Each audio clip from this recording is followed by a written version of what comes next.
Alright, good morning mga idol. So, itong motor ko, ang laki na ng ginastos ko. Kasi namamatay lagi. Kahit sa gitna ako ng daan, namamatay ako. Namamatayan ako ng, namamatay siya. May problema, minsan mutik-mutikan na ako mababangga sa gitna ng kalsada. Ngayon, pinalinisan ko yung FI cleaning, throttle and FI cleaning, pinalinisan ko. Namamatay pa rin.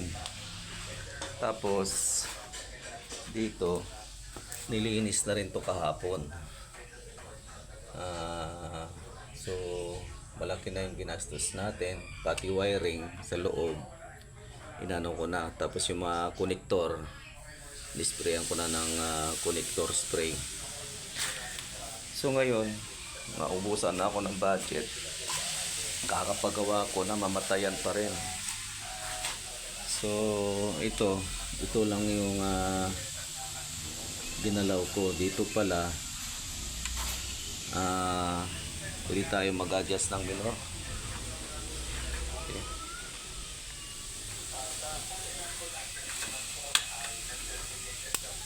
Yan. Yan.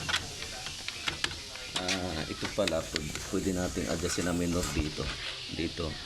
Luwagan nyo lang to, tapos higpitan nyo or luwagan din yung pinaka tornilyo nito.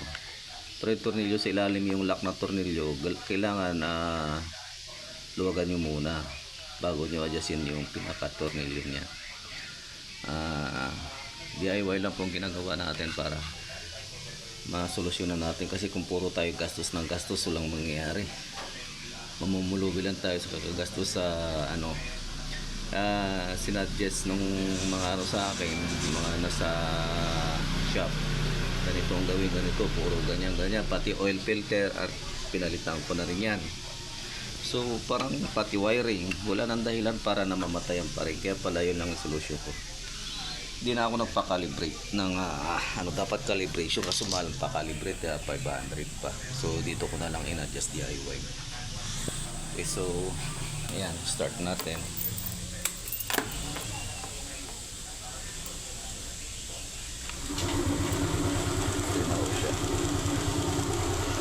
Hindi na siya namamatay.